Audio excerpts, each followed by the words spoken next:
어떤 그 목사님이 미국에 유학을 오래전에 가셨는데 한국 음식이 너무 그립고 그러고 있었는데 미국 신학교 교수님이 300km를 운전해 가가지고 성탄 선물을 가져왔어요. 그게 뭐냐면 김치였어요. 아마 평생 잊지 못하는 그런 선물이었던 것 같아요. 여러분, 선물을 받으셨는지 안 받으셨는지 제가 모르겠지만 오늘 이 예배에 오신 모든 성도들에게 제가 선물을 하나 드리겠어요. 선물 내려오세요. 천장에 선물 내려옵니다.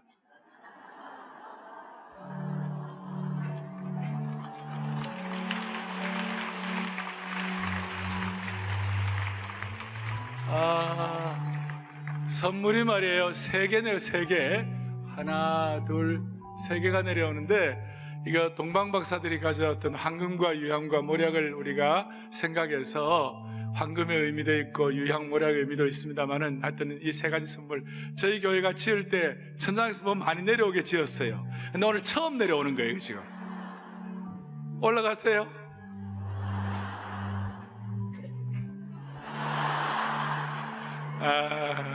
자, 여러분 이제 선물 그만 생각하시고 오늘 이 메시지도 여러분들에게 좋은 선물이 되기를 바랍니다.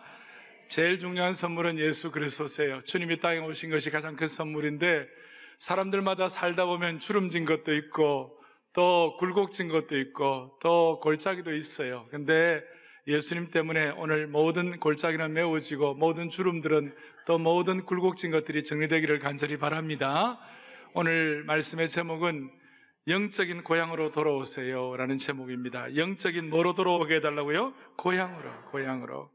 눈 밝은 분들은 좀 아실지 모르겠습니다만은 저희 남쪽 타워 또 북쪽 타워 입구마다 한 6개월 전부터 큰 매트가, 대형 매트가 이렇게 발로 밟는 매트가 있어요. 거기에 뭐라고 써놨냐면 웰컴 홈 그렇게 해놨어요.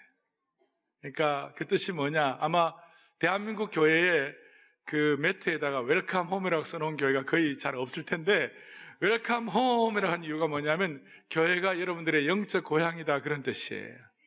웰컴 홈 그런 뜻이에요. 또 우리 광고 시간마다 이 웰컴 홈 이렇게 나오죠. 그 영상 자막이나 밑에다가 영적인 고향에 돌아오신 것을 환영합니다 그렇게 나왔어요. 그래서 오늘 이 예배는 가족들도 오랜만에 만나서 가족들끼리 오늘은 주일 예배 가자 이렇게 오신 분도 계실 거고, 또 떨어져 있던 교우들 가운데 다시 돌아온 교우들도 있을 것이고, 제가 다시 한번 사랑의 교회 목회자로서 여러분들 웰컴 홈, 영적 고향에 오신 것을 환영합니다. 그리고 이 사랑의 교회 본당은 여러분들이 언제든지 돌아올 수 있는 영적 고향이 되기를 바랍니다. 우리가 국가대표들끼리 축구할 때에 저 상암 경기장에 가면 그 아나운서가 이렇게 묻습니다. 우리는 누구? 그러면 대한민국. 너희는 누구? 그러면 국가대표. 뭐 그런 얘기 합니다. 하는데 오늘 우리 아이들도 같이 있으니까 우리는 누구? 그러면 영적 가족, 영가족 그러고, 여기는 어디? 그러면 안아주시며 본당. 한번 할 수 있겠어요? 이거 아이들과 한번 평생 안 잊어버릴 거예요. 우리는 누구? 다시 한번, 우리는 누구? 여기는 어디? 여기는 어디? 아멘. 여러분들 여기가 교회가 영적 고향이 되기를 바라고, 이 자리가 여러분들 영적 은혜를 체험하는 그런 자리가 되기를 바랍니다. 그래야 우리는 성탄이 기록된 것으로만 끝난 것이 아니라 체험하는 성탄이 될 수 있어요. 이걸 좀 신학적으로 어려운 말로 기록된 역사적 성탄이 지금 우리가 체험하는 실존적인 성탄이 된다. 말이 좀 어렵죠? 한번 읽어보겠습니다. 함께요. 역사적 성탄이. 자, 우리 아이들이 무슨 말인지 몰라도 한번 읽기만 해도 저들의 지성이 개발될 줄로 믿습니다. 역사적 성탄이 실존적 성탄이 되게 해주십시오. 사전적 의미로 고향은 자기가 태어나서 자란 곳을 말하고 마음속에 깊이 간직한 그립고 정든 곳을 의미합니다. 그리하여 고향은 자신의 육신의 마지막을 의탁할 곳 혹은 마음의 쉼을 얻는 곳이라고 말할 수가 있습니다. 이것이 세상에서 말하는 고향의 정의예요. 의미예요. 그런데 기독교에서 말하는 고향은 조금 더 달라요. 기독교의 고향은 영원히 그리워하고 영원히 돌아가야 할 곳을 말하긴 하지만, 기독교에서 말하는 고향은 2가지 점에서 세상의 고향과는 달라요. 첫째는 기독교인에게 고향은 하나님의 은혜를 누리는 곳이에요. 그러니까 은혜 받았던 장소가 고향이 되는 것이에요. 창세기 32장 9절에 야곱을 향한 주님이 이렇게 말씀하세요. 같이 읽어보겠습니다. 내 고향, 내 족속에게로 돌아가라. 내가 내게, 다시 한번 내가 내게 뭘 베풀린다고요? 은혜를 베풀리라. 이거 야곱에게 하나님이 하신 말씀인데, 고향에 가면 은혜를 받는 것이에요. 은혜 받는 것이 고향이에요. 그러니까 과거에 가정예배에서 은혜 받았다면 가정예배가 그게 고향이 될 수 있고, 또 여러분들이 과거에 젊을 때 예수님을 구세주와 주님으로 모시는 그 수양의 장소, 그것이 여러분들의 영적 고향이 될 수가 있는 것이에요. 여한 기독교인에게서 고향은 은혜 받은 곳이다. 그래서 여러분들의 가정이 은혜의 고향이 되기를 바라는 것이에요. 그리고 이 본당이 은혜의 고향이 되기를 바라는 것이고, 언제든지 여기만 오면 주님의 안아주심을 경험하는 영적 고향이 되기를 바랍니다. 또 하나, 기독교의 고향은 파괴되고 어그러지고 완전히 그냥 다 망한 사람이 회복되는 것이 고향이에요. 누가복음 15장에 보면 돌아온 탕자가, 그가 파괴되고 어그러지고 완전히 망한 인생 아니에요? 그 인생이 주님 안에서 다시 회복해가지고 아버지 집으로 돌아갈 때 그것이 고향이라고 얘기하는, 그런 차원에서 기독교의 고향은 은혜의 장소, 기독교의 고향은 회복되는 장소, 그것이 기독교의 고향의 개념인 것이에요. 기독교에서 고향은 하나님의 은혜를 누리고 아무리 밑바닥이고 어그러진 삶이라고 해도 다시 회복되는 것이에요. 저는 오늘 성탄이 우리의 은혜와 회복의 원천을 이끄는 영적 고향의 의미를 가지고 있다고 믿습니다. 그런 차원에서 우리 자녀들하고 같이 왔으니까 한 번 더 우리 덕담하겠습니다. 영적 고향에 오신 것을 환영합니다. 시작. 또 한 번은 이 자리가 은혜의 자리입니다. 우리 밖에 별관에서 안성수양관, 저천기도 동산, 언약채풀, 은혜채풀, 또 패밀리 채풀을 드리는 모든 분들, 영적 고향에 오신 것을 환영합니다. 우리가 드리는 자리가 은혜의 자리가 되는 것을 믿습니다. 그렇다면 첫 번째로 영적 고향에 돌아온다는 것은 어떤 뜻일까요?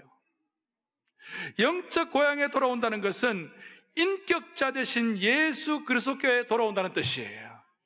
따라서 성탄은 인격자 되신 예수 그리스도께로 돌아오는 시간이에요.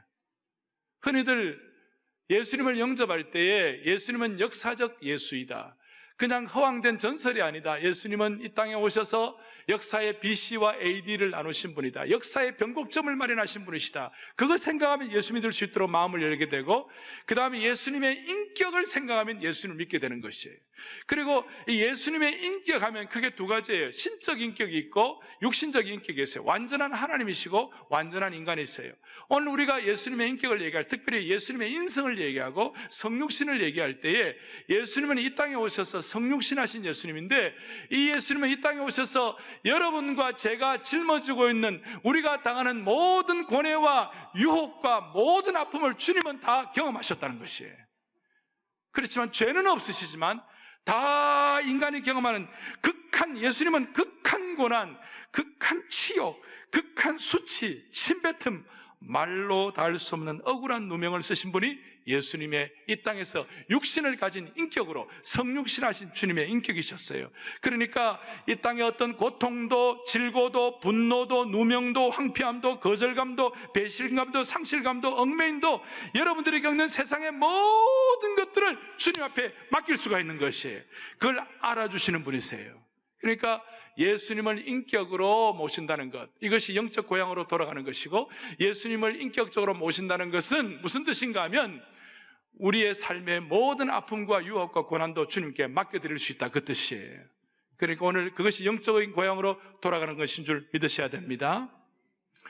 요즘은요, 탈육신의 시대라고 그래요. 주님이 이 땅에 성육신의 은혜로 오셨는데 탈육신의 시대다. 이것은 무슨 말이냐면, 사람이 육신의 몸을 입고 있으면 육신의 몸을 가지고 땀도 흘리고 수고도 하고 헌신도 하고, 그리고 육신의 어떤 노력도 하고 이렇게 해야 하는데, 요새는 다 SNS 시대이기 때문에 클릭 한 방으로 다 끝나는 거예요.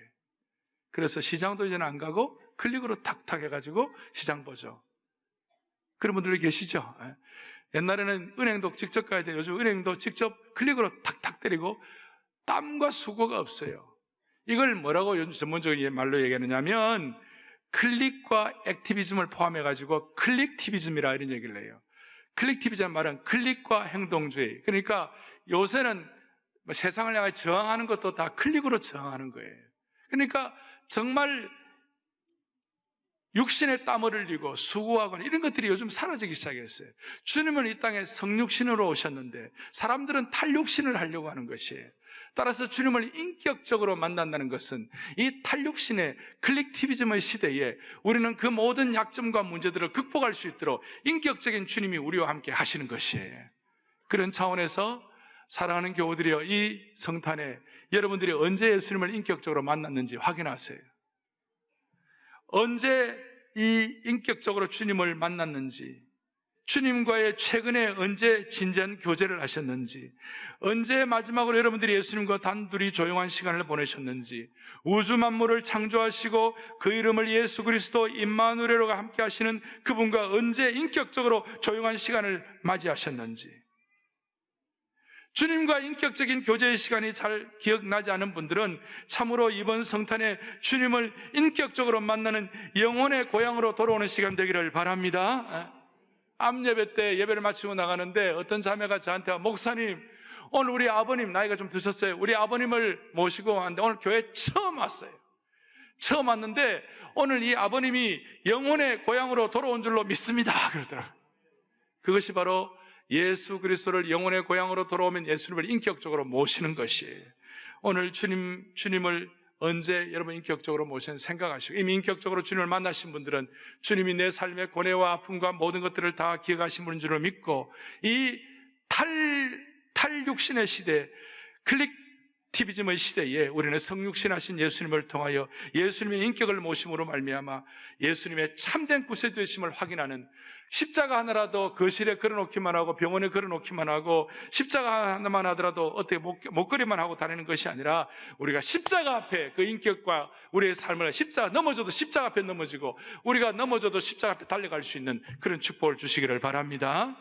자, 성탄은 인격 되시는 예수 그리스도를 우리가 모시는 것이다, 이렇게 생각하고, 그 다음 두 번째로 오늘 성탄의 인격적인 주님을 모시는 정말 좋은 예가 한 분 나와 있어요. 그분이 뭐냐면 선지자 시몬이에요. 이 선지자 시몬이 예수님을 어떻게 인격적으로 모시는지에 대해서 나와 있어요. 저는 오늘 이 말씀을 준비해서 막 가슴이 뛰었어요. 그래, 주님, 그렇습니다. 오늘 사랑의 교회 온 성도들 올해 연말에, 올해는 참 성탄주일과 송년주일이 겹쳤어요. 이런 게 도로기가 쉽지가 않아요. 그런데 오늘 성탄과 송년이 겹치는 이 시간에 성탄의 은혜도 생각하게 하시고 송년의 은혜도 생각하시게 하시는데, 시몬을 통하여 주시는 은혜를 주님 감사합니다. 오늘 성도들이 제가 받은 은혜가 성도들의 그대로 전달되게 하여 주시옵소서. 그래서 예수 그리스도를 인격으로 만난 시몬 선지자에 대해서 말씀을 하겠어요. 예수 그리스도를 뭐로 만났다고요? 인격으로 만났다. 시몬은 어떤 사람인가? 오늘 25절에 나와 있습니다. 25절에 예루살렘에 시몬이라는 사람이 있는데, 이 시몬에 대해서 네 가지를 얘기해요. 첫째, 이 사람은 뭐하고? 의롭고 경건하며. 우리 오늘 이 의롭고 경건한 은혜가 우리 성도들에게 주어지기를 바랍니다. 두 번째는 이스라엘의 위로를 기다렸다 그랬어요. 이스라엘의 위로. 이스라엘의 위로라는 저 원어가 뜻하는 바가 뭐냐면 메시아의 오심이에요. 이스라엘 사람들에게 제일 위로가 되는 건 뭐냐면 메시아가 오면 제일 큰 위로가 되는 거예요. 세 번째로는 성령이 그 위에 계시더라. 이 시몬에 대해서는 성령이 그 위에 계시니까 성령 충만한 사람이었어요. 오늘 성령께서 우리 위에 함께 하셔서 우리로 하여금 성령의 기름 부음을 주시기를 바랍니다. 네, 그 다음 26절에 이렇게 나와요. 그가 주의 그리스도를 보기 전에는 죽지 아니하리라는 성령의 지시를 받았다. 예수님 메시아를 만나기 전까지는 죽지 아니하리라는 성령의 지시를 받았어요. 그러니 이분이 이제 평생을 예루살렘 성전에서 메시아 만나기를 고대한 거예요. 그러면서 고대하다가 어느덧 75세, 80세쯤 되었을지 몰라요. 그의 두 눈썹은 휘어졌어요. 그의 손은 떨렸을지 몰라요. 하여튼 나이가 많이 들었어요. 나이가 많이 들 때까지 성전에 사람들이 들어옵니다. 저분이 메시아일까? 어떤 때는 아름다운 티네이저가 들어옵니다. 저분이 메시아일까? 이렇게 생각하고 성령께 물었어요. 저 아이가 메시아입니까? 저 티네이저가 메시아입니까? 물었을 때 성령께서 아니야, 기다려라. 어떤 젊은 부부가 안고 들어오는데 혼자말로 속삭였을 거예요. 이 아이가 메시아일까? 매일 성령께 여쭤봤을 거예요. 그럴 때마다 대답은 아니다, 그는 메시아가 아니야. 그런데 어느 날 마리아가 요셉과 함께 그 아이를 데리고 예수님을 데리고 이날 40일째였어요. 예수님 40일째 때 태어나신 예수님 40일째 예수님을 데리고 성전으로 들어오는 거예요. 보니까 그 젊은 어린 부부인데 뭐 부자 같진 않아요. 지식인 같진 않아요. 그런데 소박한 어린 부부가 예루살렘 성전으로 수줍게 아이를 데리고 들어와요. 시몬이 이제 그들을 봅니다. 그리고 그동안 100만 번도 더 물어보았을 질문을 성령께 물었습니다. 주님, 이 아기가 그리스도입니까? 이 아이가 그리스도입니까? 그럴 때 성령께서, 위에 계신 성령께서 시몬에게 대답했어요. 그렇다. 이 아이가 그리스도이시다. 이 아기가 그리스도이시다. 갑자기 시몬의 심장이 쿵쾅. 애들 때문에 제가 지금 크게 하는 거예요. 쿵쾅. 어떻게, 시몬의 심장이 어떻게 됐다고요? 쿵쾅. 오래 기다렸던 그 시간이 이제 끝나는 시대가 왔어요.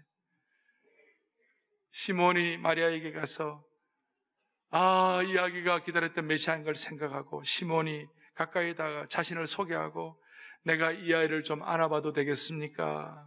그러니까 마리아가 안고 있던 아기 예수님을 시몬에게 안겨줍니다. 그러면서 시몬이 그때 그 순간 내가 지금 온 세상을 구원하실 그리스도를 내 품에 안고 있구나. 내가 지금 온 세상을 구원하실 예수 그리스도를 내 품에 안고 있구나. 사랑하는 여러분들이요, 이 예수 그리스도를 개인의 구세주와 주님으로 영접한 사람은 오늘 시몬이 예수님을 안고 그 감격에 찬, 그 찬양에 찬 그 축복이 오늘 우리에게도 동일하게 임한 줄 믿으셔야 되는 거예요. 그러니까 오죽하면 예수님 믿는 것이 적당한 것이 아니에요. 이것은 세상도 놀라고 하늘도 놀랄 경천동지할 사건이에요. 우리같이 부족한 인생이 예수님을 품고 우리가 믿고 인격자로 모신 그 예수님은 온 세상을 구원하실 분이요, 내 생애를 주장하시고 내 인생의 주인이 되어주시고 내 인생의 항로를 붙잡고 계실 주님이심을 믿습니다. 그리고 그 순간 시몬의 입술에 찬송이 터져나오는 거예요. 28절 보세요. 시몬이 아기를 안고 하나님을 찬송하여 이르되, 아기를 안고 하나님을 찬송합니다. 29절에 주제여 이제는 말씀하신 대로 종을 평안히 놓아주시는도다. 어린 아기를 시몬의 품에 안고 주님을 찬송하여 가로되, 29절에 주제여 이제는 말씀하신 대로 종을 평안히 놓아주시는도다. 오늘 이 고백을 우리 모두에게 주시기를 원합니다. 이제는 놓아주시는도다. 라틴어로 눅 디미티스라고 해요. 눅 디미티스란 말은 이제는 눅란 말이고, 디미티스가 놓아준다 그 말이에요. 놓아준다는 말은 군인이 밤새워서 보초를 서요.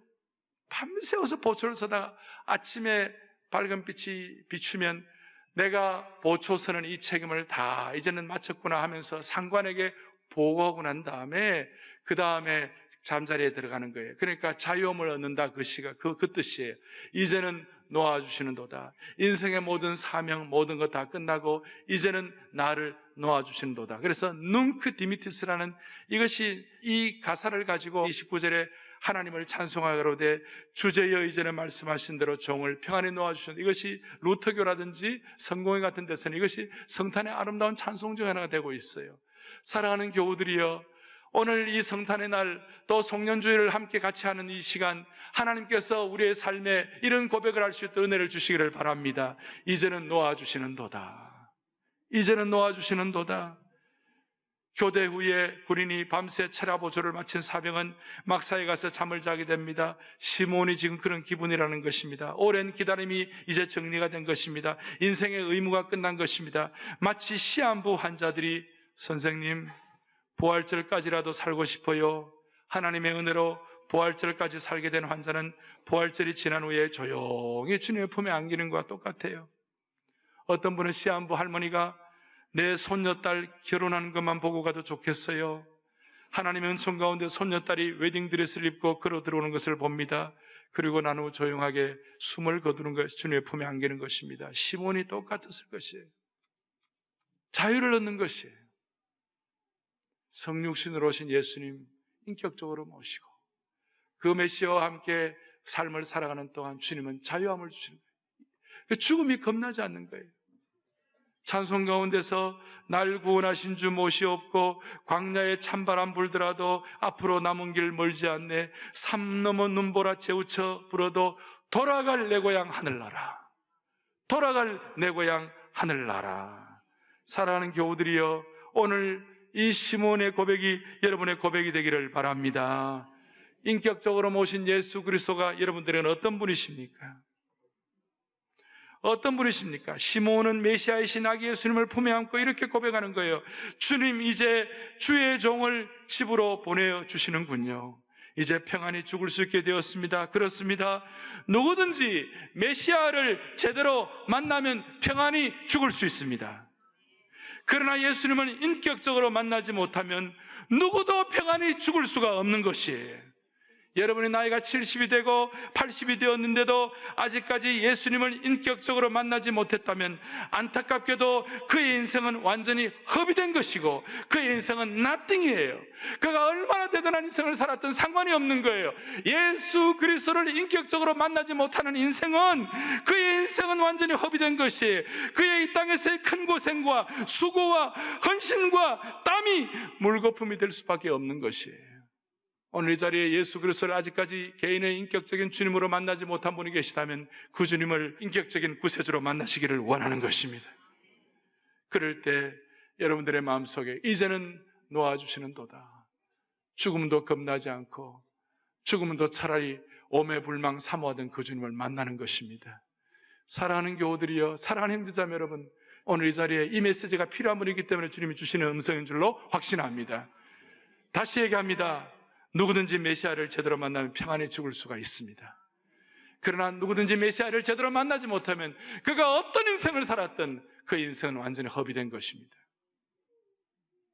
오늘 시몬의 고백을 통하여 우리는 복음의 순수성을 다시 한번 회복하는 것입니다. 그리고 이렇게 예수님을 인격적으로 만난 시몬이 예수님에 대해서 크게 두 가지를 고백합니다. 첫째, 뭐라고 고백하느냐? 32절에 주의 백성 이스라엘의 영광이라고 그랬어요. 오늘 하나님께서 이 성탄에 시몬의 고백대로 예수님은 이스라엘의 영광이 되기를 바라는 것이에요. 이것이 여러분들의 삶의 접목대. 이스라엘의 영광이라는 것은 어떤 뜻입니까? 이스라엘은 유목민족이었고 아무것도 없는 초라한 민족이었어요. 그런데 예수 그리스도가 메시아됨으로 말미암아 이스라엘의 믿음의 조상이었던 아브라함이 오실 예수 그리스도를 바라보았을 때 하나님께서 뭐라고 말씀하셨냐? 아브라함을 불러 이르시되 너는 본토 친척 아비 집을 떠나 내가 내게 지시할 땅으로 가라. 내가 내 이름을 창대케 하리니 땅의 모든 족속이 너를 인하여 복을 얻을 것이니라. 그 다음에 너는 복의 근원이 될지라 그랬어요. 이게 이스라엘의 영광이에요. 복의 근원이 되는 것이 이스라엘의 영광이에요. 이 영광이 어떻게 되느냐? 아브라함을 통하여, 이삭을 통하여, 야곱을 통하여, 요셉을 통하여 이어지는 것이에요. 오늘 165명의 유아 세례를 받는 자들에게 유아 세례의 믿음의 언약이 계승되듯이 동일하게 아버지 세대에서 아들 세대로, 아들 세대에서 손자 세대로 세대를 이어가면서 이스라엘의 영광이 이어지는 것을 찬양합니다. 세대를 거듭하면서 영광스러운 약속은 반복되는 것입니다. 아버지에게서 아들로, 어머니에게서 딸로, 가족에서 가족으로, 나이든 세대에서 젊은 세대로 이 축복의 근원이 되는 이스라엘의 영광, 축복의 근원, 이 이스라엘의 영광은 제사장 나라, 출애굽기에서는 제사장 나라, 제사장은 자기 자신을 위해 살지 않고 하나님과 백성을 위해 사는 것입니다. 누구든지 예수 그리스도를 메시아로 영접하는 자는 아무것도 없는 자라도, 시골에 무역한 자라도, 할머니라도 아무런 상관이 없어요. 이스라엘의 영광, 축복의 근원, 제사장 나라의 축복을 받아 누릴 수가 있는 것이에요. 자, 다시 한번 시몬의 고백한 대로 주의 백성 이스라엘의 영광이니이다. 첫째, 두 번째로는 뭐냐? 이방을 비추는 빛이라고 그랬어요. 둘째, 예수님은 이방의 빛이십니다. 이 예수님을 인격적으로 모신 사람은 모두가 다 이방인의 빛의 삶을 살아갈 수가 있는 것입니다. 당시에 이스라엘 백성들은 이방인을 우습게 알았습니다. 그러나 계속해서 강조하는 것은 시몬은 그런 국수주의적인 생각, 그런 내셔널리즘을 벗어나라. 예수 그리스도는 온 세상의 구주이시다. 온 이방인의 구세주이시다. 황인종이든지 백인종이든지 흑인종이든지 홍인종이든지 인종에 상관이 없다. 빈부귀천에 상관이 없다. 남녀노소에 상관이 없다. 모든 차별을 철폐하시는 하나님이시다. 이 예수 그리스도가 그 마음속에 구세주로 인격자로 모셔지는 사람은 예수님을 통하여 이방인의 빛이 되는 삶을 살도록 도와주신 주님을 찬양합니다. 주님은 온 세상의 구세주이세요. 부자와 가난한 자, 젊은이와 노인, 동양인과 서양인, 유대인과 이방인, 북한 사람과 중국 사람, 일본 사람과 미국 사람, 건강한 자와 장애인, 모든 사람의 주님이십니다. 이방인이 빛이 된다는 말은 이런 모든 차별과 모든 사람의 주인이시다는 말은 생각의 틀을 뛰어넘게 하시는 거예요. 그러니까 예수님 제대로 믿고 예수님을 메시아로 영접하는 사람은 날마다 신선한 거예요. 날마다 크리에이티브하고 날마다 패러다임 시프트가 일어나고 날마다 생각의 틀이 바뀌는 것이에요. 오늘도 예배를 통하여 하나님 우리에게 주시는 생각의 틀을 바꾸는 은혜를 베풀어 주실 것입니다. 생각의 틀이 바뀌는 것이에요.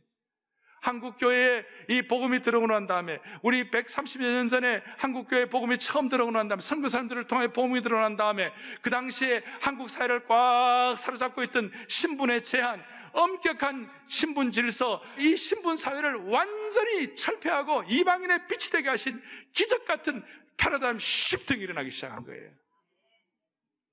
전라북도 금산이라는 곳이 있어요. 거기 어떤 집에 큰 부자가 있었어요. 부자 이름이 조덕삼이라는 부자가 있었어요. 그리고 그 집에 하인이 이자익이라는 하인이 있었어요. 종이었어요. 머슴이었어요. 그런데 그 금산에 복음이 들어갔어요. 선교사를 통해 복음이 들어간 다음에 지주인 조덕삼 씨도 예수를 믿고, 그 다음 그 집에 머슴이고 하인인 이자익이라는 분도 예수를 믿었어요. 그래야 예수님을 잘 믿게 되니까, 그때는 무슨 목사님, 전도사님 이런 신학교 출신들이 별로 없었기 때문에 교회에서 믿음 좋은 분들이 성도들을 지도할 수 있는 입장이라면 영수라는 이름을 주었어요. 영수. 그래서 조덕삼이라는 분도 영수가 되었고 이자익이라는 분도 영수가 되었어요.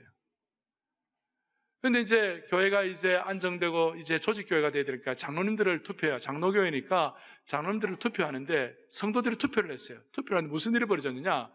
결과를 보니까 주인인 조덕삼 씨는 떨어지고 그 하인인 종인 이자익 씨가 당선이 된 거예요. 그래서 성도들이 웅성웅성하는 거예요. 큰일 났다. 이제 앞으로 이거 어떻게 하면 좋으냐? 막 그러는 거예요. 그럴 때 이 조덕삼이라는 지주가, 주인이 일어나가지고 이렇게 성도들 향하여 고백을 했어요. 오늘 이 투표, 이 결정은 하나님이 내리신 결정입니다. 우리 금산 교우들은 참으로 훌륭한 일을 해내셨습니다. 저희 집에 있는 이 이자익 영수는 저보다 신앙이 더 귀한 분입니다. 나는 이 투표의 결정에 순종하고 이자익 영수를 장로님으로 받들어 열심히 교회를 섬기겠습니다. 여러분 멋있지 않아요? 이게 이방인의 빛이 그 마음에 임한 자가 할 수 있는 고백이라고 생각해요. 그리고 이자익이라는 분이 장로가 되고 그 머슴이 장로가 됐는데 조덕섬이라는 지주가 돈이 있으니까 어떻게 했느냐, 평양신학교에 보내가지고 이자익이라는 분이 전도사님이 되시고 목사님이 되셔서 나중에 목사님 되셔가지고 부임지가 어디냐, 이 금산교회 담임 목사님으로 부임했어요. 부임하고 난 다음 이분이 우리 장로교 총회에 3번에 걸쳐서 전무후무한 3번에 걸친 장로교 총회장이 되셨어요. 이자익 목사님이세요. 너무나 멋있지 않아요? 오늘 이런 세상을 돌파하는, 세상의 사고방식을 뛰어넘는 이런 축복을 우리 온 교우들에게 허락해 주시기를 주님의 이름으로 축원합니다. 예수님은 이스라엘의 영광이십니다. 예수님은 이방의 빛이십니다. 오늘 이 은혜를 가지고 우리에게 있는 모든 한계, 문제들을 뛰어넘는 생명의 역사가 우리 모두에게 일어나기를 바라고, 특별히 사랑하는 성도들이여, 우리는 여기에서 우리가 결정을 해야 돼요. 결정을 해야 돼요. 그게 뭐가 나오냐면 34절에 뭐라 나오냐면, 시몬은 그에게 축복하고 그의 어머니 마리아에게 말하되 이르되 보라, 이는 이스라엘 중 많은 사람을 패하게 하거나 흥하게 하며. 예수님이 이 땅에 패하게 하든지 흥하게 한 둘 중에 하나예요. 회색지대는 없어요. 이스라엘의 영광, 이방인의 빛이 되든지. 그래서 베드로가 주님 앞에 잘못했지만 회개할 때 이스라엘의 영광, 그 다음에 이방인의 빛으로 흥하게 하시고, 가룟 유다는 회개 안 하니까 망하게 하시고 패하게 됐어요. 동방박사 3사람은 예수님께 황금과 유황과 무력을 올려드리면 흥하게 되고, 그 다음에 헤롯 왕은 예수님 핍박하다가 패하게 됐어요. 아주 이런, 제가 그 설교를 다 못합니다만은 그래서 35절에 오면 또 칼이 내 마음을 찌르듯 하리니 이는 여러 사람의 마음의 생각을 드러내려 하심이라. 주님께서는 오늘 우리에게 생명이 되시고, 어떤 사람에게는 죽음이 되시고, 어떤 사람은 영원한 형벌이 되시고, 어떤 사람은 영생이 되시고, 그래서 우리 주님은 오늘도 이스라엘의 영광과 이방인의 빛이 되셔서 여러분들을 흥하게 하시는 주님이 되신 줄로 믿습니다.